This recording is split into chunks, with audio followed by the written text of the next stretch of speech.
Bienvenidos a su clase del 22 de septiembre 2023. En sesiones anteriores hemos agotado lo relativo a los juicios de conocimiento, comprendiendo el juicio oral, el juicio ordinario y el juicio sumario. A partir de esta clase, iniciamos a desarrollar lo relativo a los procesos de ejecución. Para el efecto, hemos publicado la presentación de los procesos de ejecución en dos partes. En esta ocasión, lo que vamos a iniciar a explicar es el juicio ejecutivo común, a lo cual corresponde esta presentación. Posteriormente, cuando iniciemos a estudiar el otro proceso de ejecución llamado en la vía apremio, oportunamente vamos a publicar las diapositivas que correspondan al juicio ejecutivo en la vía de apremio. Es decir, vamos a dividir en diferentes explicaciones lo atinente a los procesos de ejecución. Para el efecto, debemos de estudiar y analizar la regulación comprendida de los artículos 294 al artículo 400 del Código Procesal Civil y Mercantil. Haciendo una explicación de lo que es un proceso de ejecución, presentan una característica común, un denominador aplicable tanto al juicio ejecutivo común como al ejecutivo en la vía apremio. Y hacemos referencia a que este proceso, ¿qué tienen por objeto los procesos de ejecución? Hacer cumplir un derecho previamente establecido y declarado. Hacer cumplir un derecho incorporado y previamente adquirido. Esto es lo que se denomina la preexistencia de un derecho contenido en un documento que se denomina título ejecutivo. Es una prueba preconstituida, una prueba de carácter documental que reúne la característica de una fuerza ejecutiva, de contener implícitamente un derecho declarado y establecido. Los juicios de ejecución se clasifican de la siguiente manera. Primero, las ejecuciones individuales. Dentro de las ejecuciones individuales podemos citar el juicio ejecutivo y el ejecutivo en la vía de apremio. En las ejecuciones colectivas hacemos relación a las atinentes al concurso voluntario, al concurso necesario y a la quiebra. En una tercera categoría señalamos las ejecuciones especiales. Dentro de las ejecuciones especiales podemos subrayar las que son una ejecución de sentencias nacionales, sentencias extranjeras o dar, hacer y no hacer. Recapitulando, la clasificación tripartita de los juicios de ejecución se materializa de la siguiente forma: las ejecuciones individuales, las ejecuciones colectivas y las ejecuciones especiales. En esta ocasión, al explicar el juicio ejecutivo común, haremos relación a el proceso de ejecución dentro de las denominadas ejecuciones individuales. Para el efecto, les requiero su consulta del Código Procesal Civil y Mercantil para que tengamos nosotros una relación de estos hechos.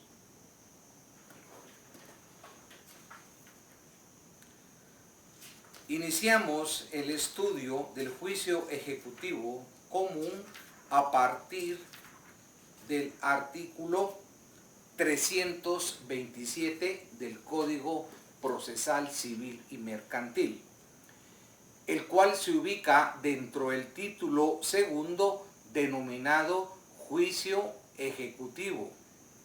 Capítulo 1, título ejecutivo. Antes de iniciar a estudiar pormenorizadamente el artículo 327 del Código Procesal Civil y Mercantil, nos vamos a detener a explicar qué es un título ejecutivo. Cuando hacemos relación a un título ejecutivo, la primera idea para hacer referencia a este título es un documento, pero no cualquier documento, un documento en el cual plasmamos, adquirimos, pactamos una obligación que puede ser de dar, hacer o no hacer, de tal suerte que el documento por sí solo es suficiente para hacer efectiva la ejecución de este en el juicio correspondiente. Reitero, basta la calidad de este documento que ha reunido determinados requisitos de ley, que contempla, que adopta, que recoge una obligación para que podamos afirmar de una forma específica, clara y puntual que por sí solo implica ese derecho preconstituido, ese derecho declarado e incorporado a este documento. Por tanto, un título ejecutivo, dentro de sus características que debe poseer, son las siguientes.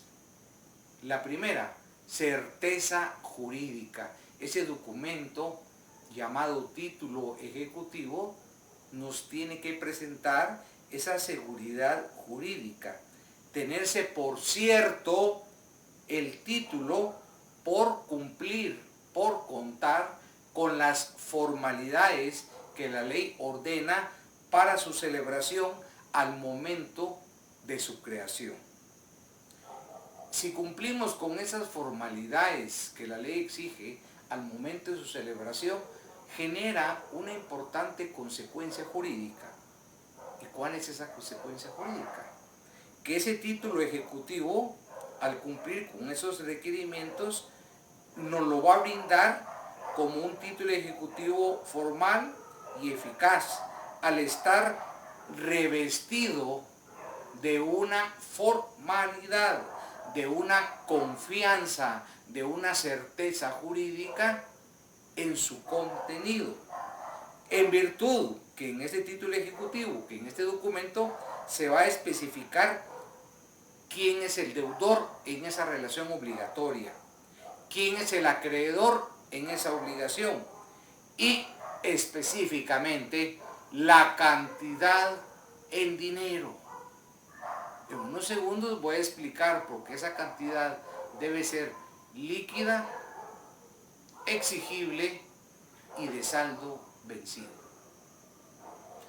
Estos argumentos que acabamos de enunciar demuestran que ese título ejecutivo, este documento, dentro de los requisitos que debe poseer se encuentra la seguridad y la certeza jurídica, porque en su momento de celebración cumplió con los requisitos, con los presupuestos que la ley ordena. Y en ese sentido este documento está revestido de esa legalidad, de esa certeza, que también va a reflejar que esa cantidad de dinero que está como parte del contenido del objeto de la obligación que se generó derivado de un vínculo jurídico entre acreedor y deudor es una cantidad en dinero líquida, exigible y cierta. Segunda característica que debe reunir ese título ejecutivo, y aquí volvemos a resaltar la importancia que esa cantidad en dinero que forma parte de un documento preestablecido debe ser una cantidad de dinero que tiene que ser líquida y exigible, siendo esta una cifra exacta y en plazo para ser cobrada. Explico esta premisa. Una cantidad que debe ser líquida significa lo siguiente: que esta cantidad tiene que estar predeterminada, señalada de una forma numérica, de una forma concreta y puntual, por eso es líquida. Voy a poner un ejemplo de una cantidad que no es líquida. Una indemnización de daños y perjuicios que deberá fijarse por expertos al momento de dar sentencia. Esa cantidad no es líquida. Va a ser líquida hasta el momento que los expertos puedan cuantificar las partidas indemnizatorias, de establecer el daño asciende a X cantidad, el perjuicio asciende a X cantidad. pero la liquidez se refiere a una determinación numérica concreta y puntual de esa cantidad en dinero. Tenemos la certeza, por ejemplo, un juicio ejecutivo por la deuda de 1.000.000 de quetzales. Si estamos estableciendo que es 1.000.000 más los intereses, esa es una cantidad líquida, determinada, precisa. Otro requisito, debe ser exigible. Un título ejecutivo que reúne los requisitos, que es un documento exigible, requiere algunos lineamientos, algunos postulados. Por ejemplo, que ese documento, para ser exigible, cumplió con los requisitos que la ley establece para su celebración. Pero adicionalmente, ese documento es exigible porque llegamos a un momento que la obligación, como parte de esa relación obligatoria sinalagmática, hay un incumplimiento de la obligación por parte del deudor al acreedor de una cantidad específica en dinero, de una cantidad líquida, y es exigible porque es de saldo vencido. ¿Qué significa el saldo vencido? Que hemos llegado a una fecha en la cual el deudor no cumplió con el pago correspondiente. Si no realizó el pago, no cumplió con su obligación en la fecha pactada, ¿qué genera esto?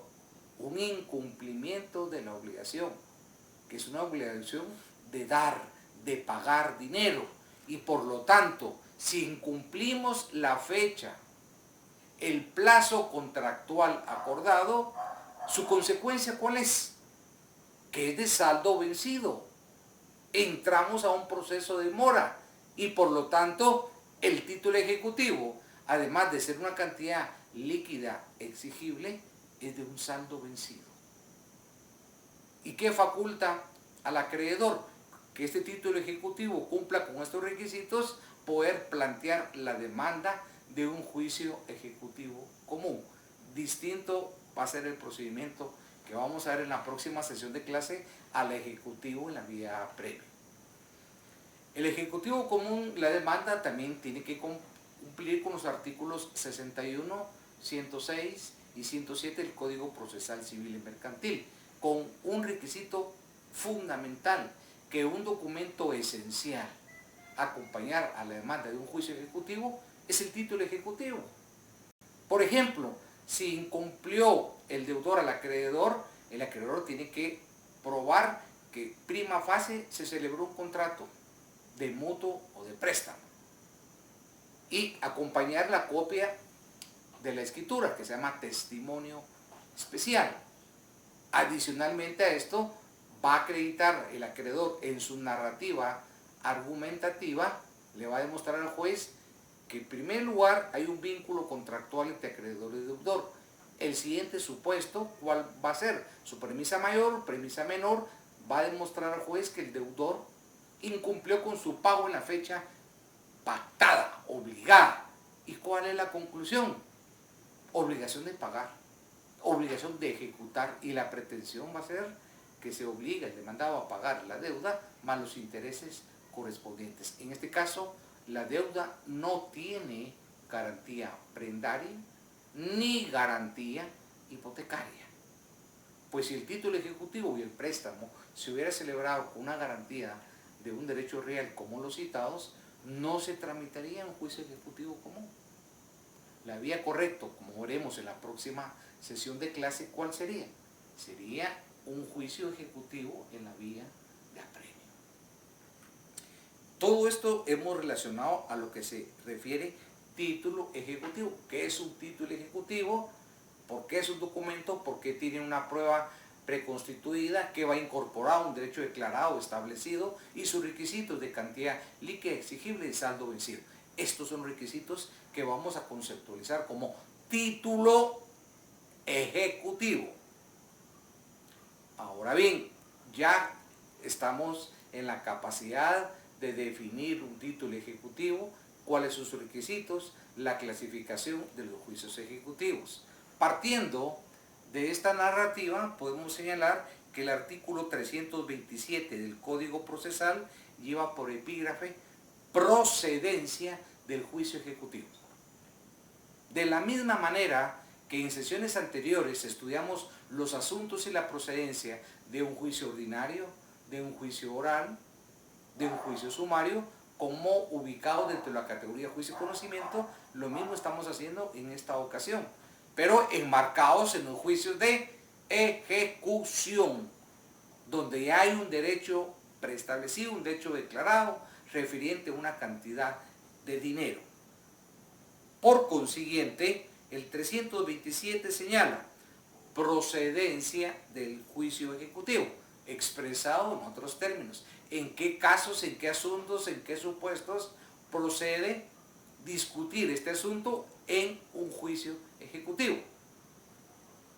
Y el artículo 327 dispone lo siguiente: procede el juicio ejecutivo cuando se promueve en virtud de alguno de los siguientes títulos. Los títulos que voy a explicar individualmente son 7.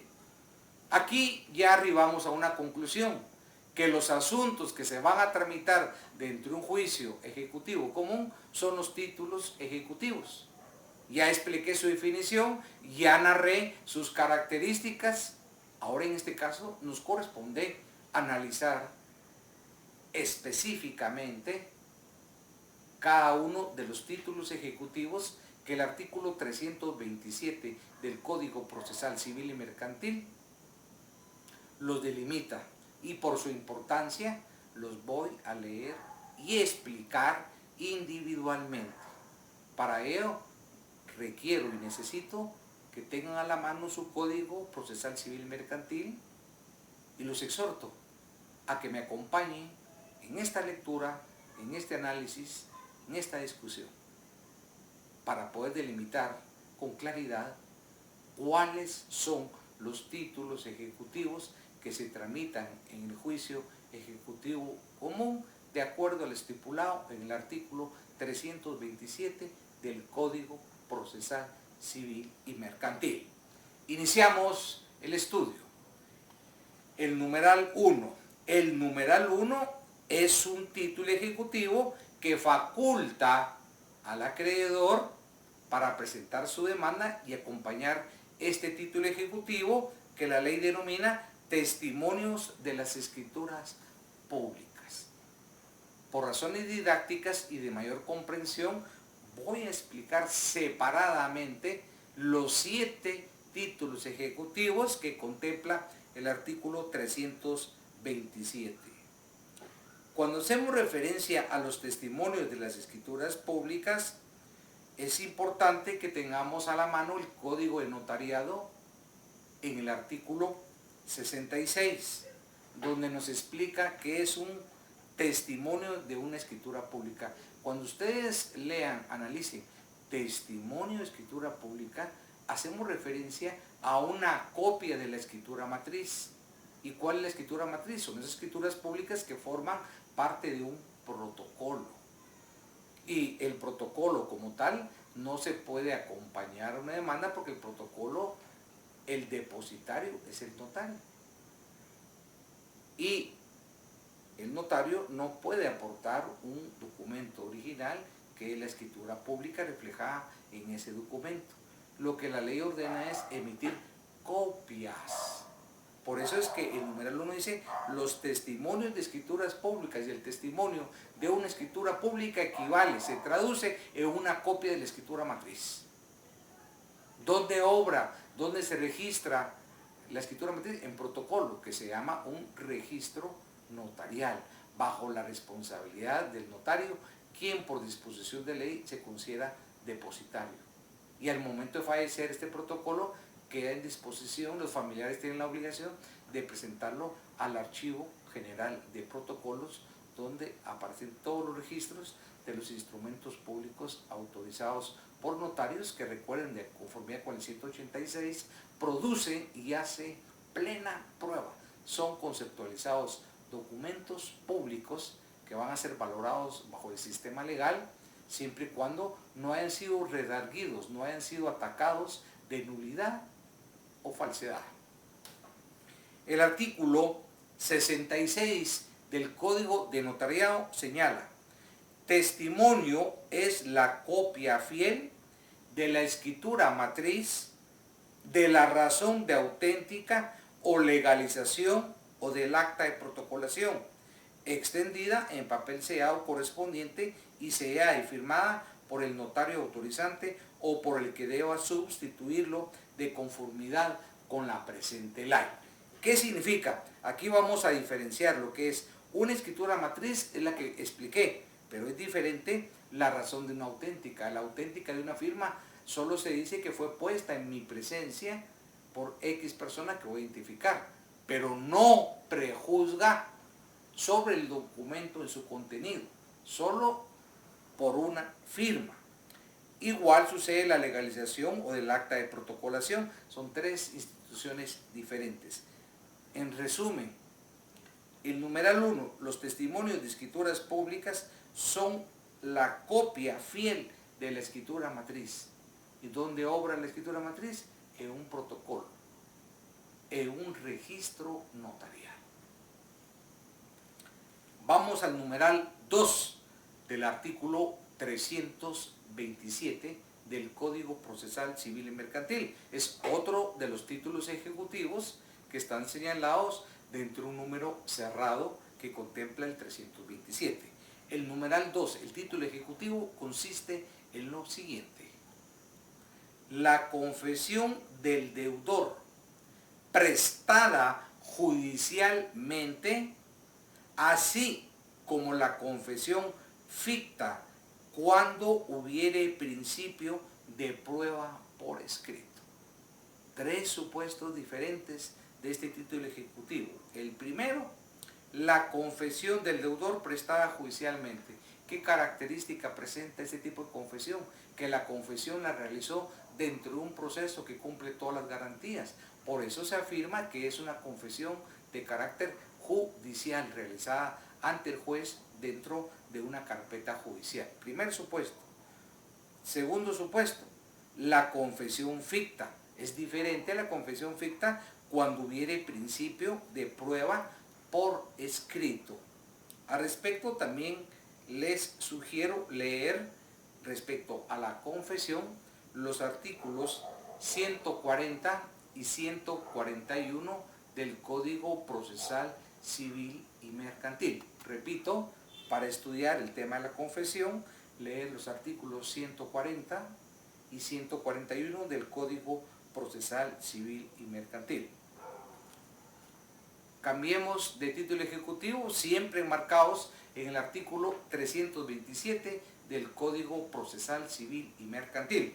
Tercer título ejecutivo contemplado en este precepto: documentos privados suscritos por el obligado o por su representante y reconocidos o que se tengan por reconocidos ante juez competente, de acuerdo con lo dispuesto en los artículos 98 y 184, y los documentos privados con legalización notarial. Les solicito que siempre dentro del Código Notariado leamos los artículos 54 al artículo 58 del Código Notariado, que regula lo relativo a la legalización de firmas y a lo atinente a los documentos que realiza el notario. Es como de esta manera que nosotros vamos a empezar a explicar y a clasificar los distintos títulos ejecutivos en los elementos que establece el artículo 327. El numeral 4, los testimonios de las actas de protocolación de protestos, de documentos mercantiles y bancarios, o los propios documentos si no fueren legalmente necesarios el protesto. Aquí hacemos referencia a figuras, a documentos de carácter mercantil. Y cuando estudiamos actas de protocolación de protesto, es indispensable que demos lectura a los siguientes artículos que regula el Código de Comercio. ¿Cuáles son estos artículos? 399, 480, 630 y 1039 del Código de Comercio. Hacemos referencia a algo importante, a un requisito que se llama el protesto. Y para el efecto también la normativa establece los requisitos que tiene que cumplir el acta notarial de protesta y la vía de ejecución. Estamos haciendo referencia a documentos de carácter mercantil referidos a esos documentos mercantiles y bancarios establecidos en el numeral 4 del artículo 327 del Código Procesal Civil y Mercantil. Siempre ubicados en esta norma, el 327 de la Ley Adjetiva Civil, en el numeral 5 se menciona otro título ejecutivo. Acta notarial en la que conste el saldo que existiere en contra del deudor, de acuerdo con los libros de contabilidad llevados en forma legal. Aquí también es importante mencionar que no podemos confundir lo que es una escritura pública matriz de una acta notarial. Son dos documentos diferentes, con caracteres diferentes, y por lo tanto tenemos que tener claro en las diferencias. La escritura pública forma parte de ese registro notarial y es un instrumento que el notario ejerce esa fe pública notarial, mientras que el acta notarial no forma parte de ese registro notarial que estamos señalando. Es un acta realizada fuera del protocolo con distintas finalidades a un instrumento público llamado escritura matriz. En el numeral 5 que ustedes están leyendo conmigo de forma conjunta, el 327, se refiere a que en esta acta notarial el notario autorizó, faccionó un acta notarial de presencia. ¿Por qué presencia? Porque tiene a la vista los libros contables, sean físicos, sean electrónicos, autorizados por la SAT, los cuales reflejan estados financieros, balances generales, estados de pérdidas y ganancias, en los cuales el acreedor, ¿qué va a demostrar en las partidas contables? Primero, que hay una deuda. ¿Quién es el deudor? El monto de la deuda. Y a partir de qué momento se generó el incumplimiento y se ha generado intereses compensatorios. De tal suerte que el notario tiene a la vista estos libros contables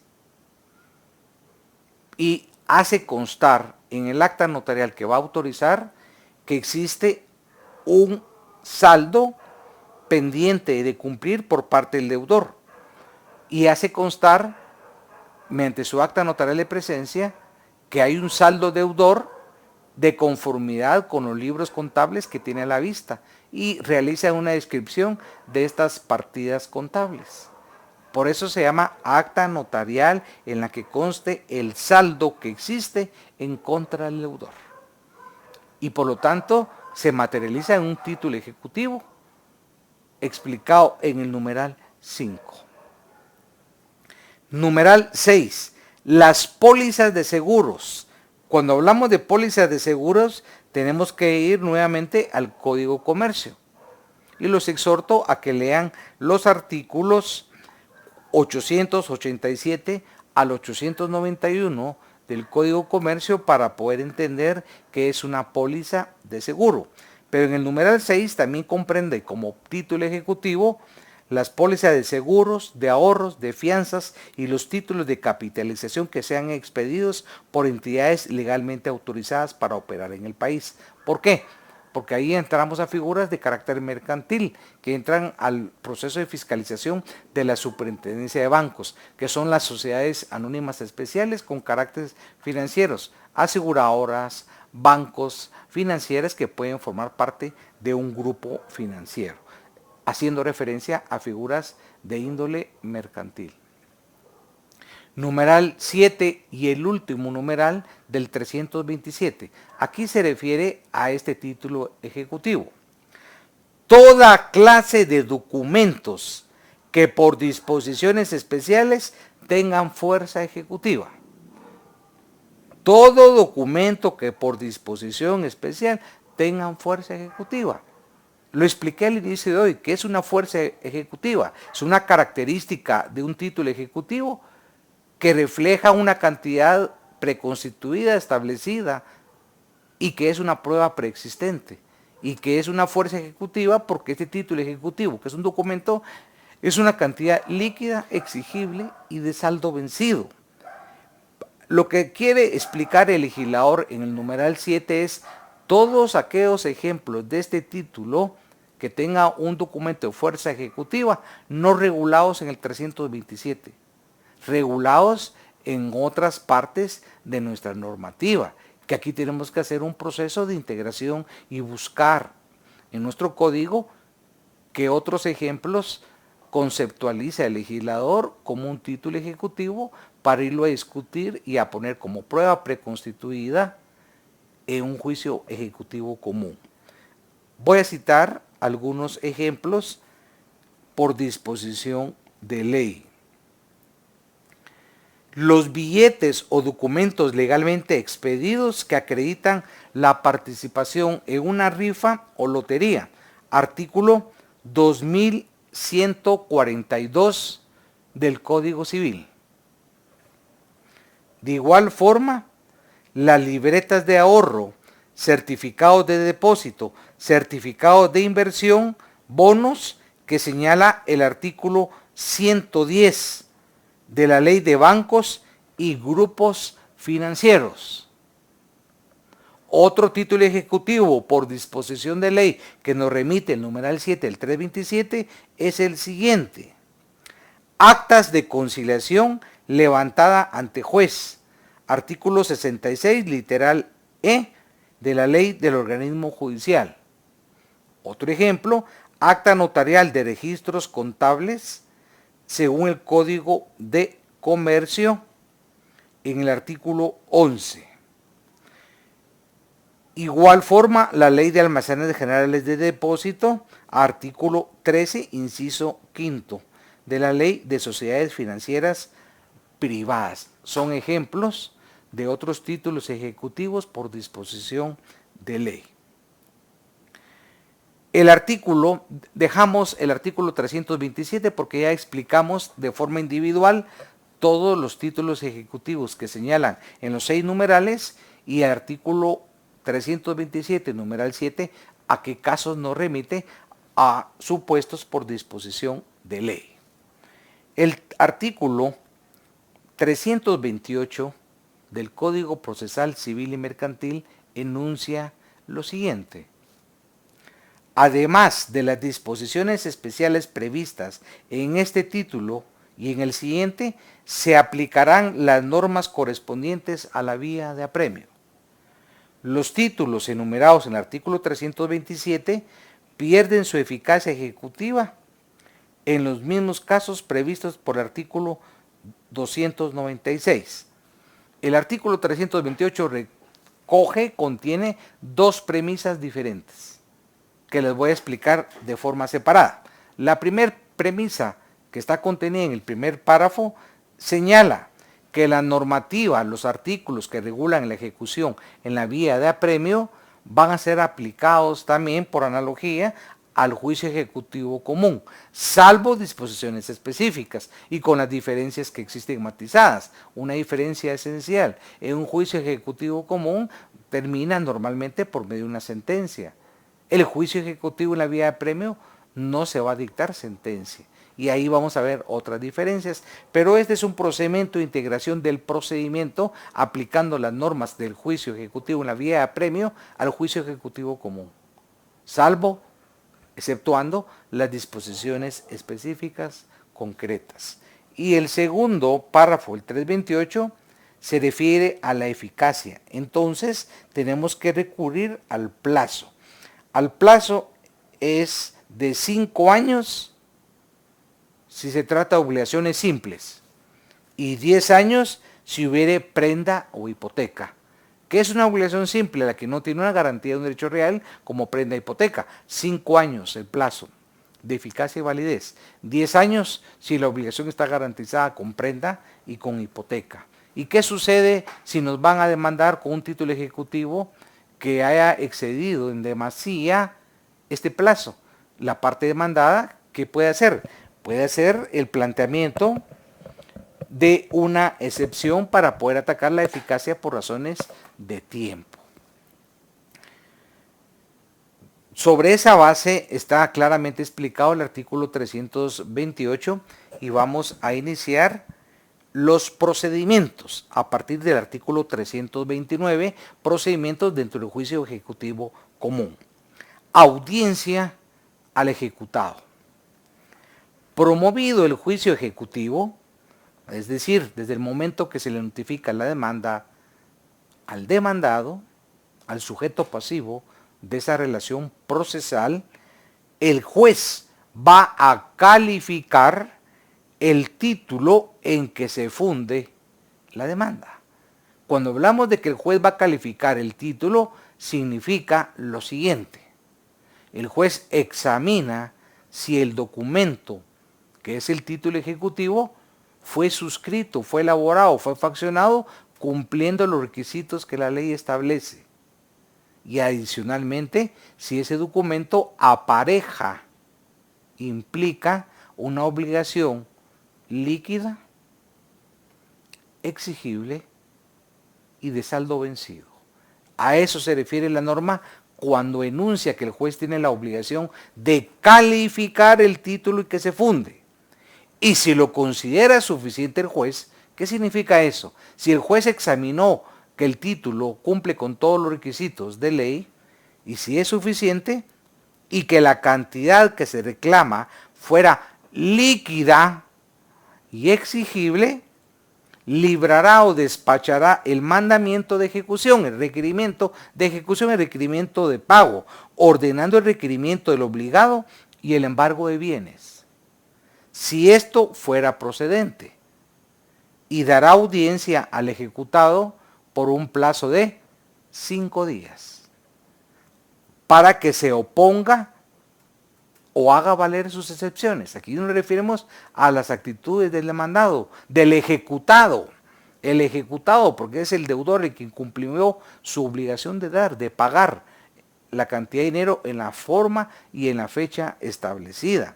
Entonces las actitudes que puede asumir el ejecutado es que se oponga a la pretensión del actor, que haga valer sus excepciones de conformidad con lo ordenado en el artículo 329 del Código Procesal Civil y Mercantil. Recomiendo que de este procedimiento que establece el capítulo 2 del Código Procesal Civil y Mercantil puedan elaborar un diagrama, un mapa conceptual de las distintas fases que establece el código para el juicio ejecutivo. Y en este caso, importante también el plazo de la audiencia que se le considera el ejecutivo y las actitudes que puede señalar. ¿Qué sucede si el ejecutado no comparece a juicio? ¿Qué sucede si el ejecutado no comparece a juicio? El artículo 330 es claro al ordenar lo siguiente. Si el ejecutado no compareciere a deducir oposición o a interponer excepciones, vencido el término del juez, ¿cuál es el plazo? El plazo de los 5 días. El juez dictará sentencia de remate. Sentencia de remate, declarando si hay lugar o no a la ejecución. Una sentencia de juez ejecutivo no es de conocimiento. Lo que va a establecer, lo que se va a ordenar es un aspecto muy central. Si hay lugar a la ejecución o bien no hay lugar a la ejecución. Eso va a depender de la demanda, va a depender del título ejecutivo que se acompañó y, por supuesto, hacemos referencia a la incomparecencia del ejecutado de conformidad con lo señalado en el artículo 330 del Código Procesal Civil y Mercantil. Hagamos referencia de una actitud activa que puede asumir el ejecutado. Es la oposición. Señalamos que se puede oponer o bien hacer valer excepciones previas. Abordemos este ejemplo de oposición que establece el artículo 331 de nuestra Ley de Adjetiva Civil. Si el ejecutado se opusiere, deberá razonar su oposición. Razonar su oposición es argumentar, justificar en qué baso mi oposición, por qué no estoy de acuerdo con lo afirmado por el actor, por el acreedor. Cuando señala que tengo que razonar, es brindar las buenas razones, mis argumentos, mi razonamiento, una explicación clara en qué se fundamenta la oposición. Ese razonamiento de la oposición además establece el 331 y si fuere necesario podrá ofrecer la prueba pertinente, pero aquí la prueba pertinente, la prueba idónea y congruente es ¿cuál? Atacar la eficacia del título por el tema del plazo que expliqué anteriormente o bien acreditar que él pagó. Una prueba fundamentalmente documental. Testigos no, es una prueba impertinente porque estamos haciendo una referencia a una obligación de pago. Entonces tenemos que ser congruentes, idóneos y pertinentes con los hechos controvertidos, con la prueba que se pretende ofrecer. Sin estos requisitos, el juez no le va a dar trámite a la oposición. Si el demandado va a interponer excepciones previas, deberá deducirlas todas. ¿En qué momento? En el momento del escrito de oposición. Es en la audiencia de 5 días brindada por el juez. Ahí es el momento procesal para oponer, para interponer todas las excepciones que estime pertinentes.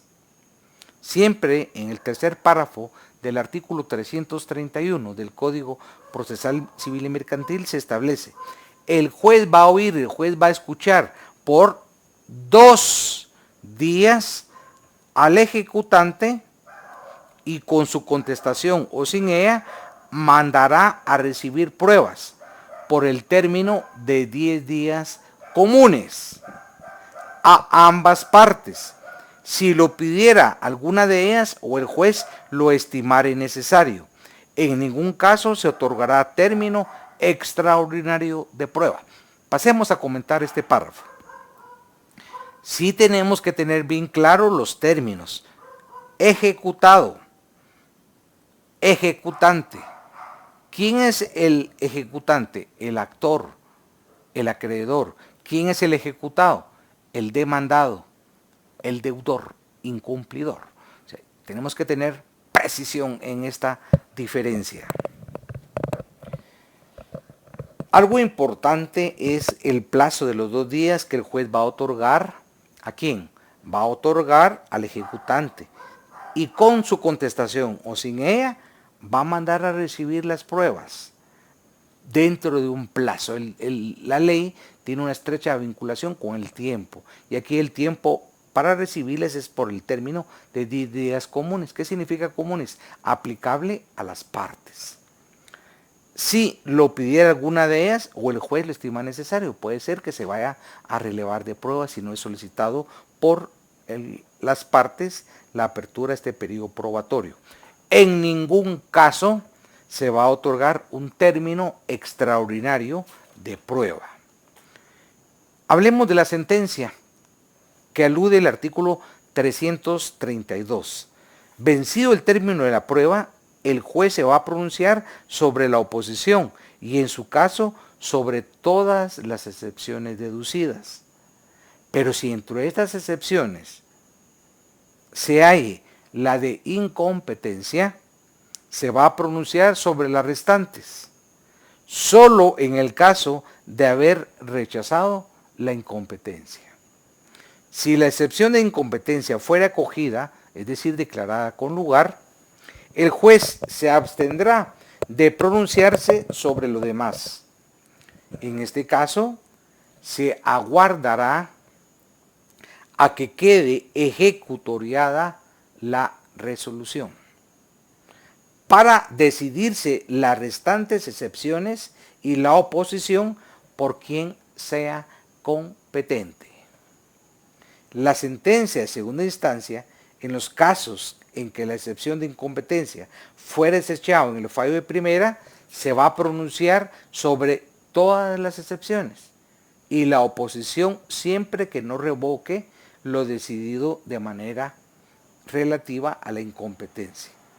Además, en la sentencia de resolver todas las excepciones alegadas interpuestas, el juez va a declarar si ha o no ha lugar a hacer un trance, un acuerdo y un remate de los bienes embargados, y el pago al acreedor si procede la entrega de la cosa, la prestación del hecho, su suspensión o destrucción, y en su caso el pago de los daños y perjuicios. Y para hablar de daños y perjuicios, los invito a que lean los artículos 1433 al 1435 del Código Civil.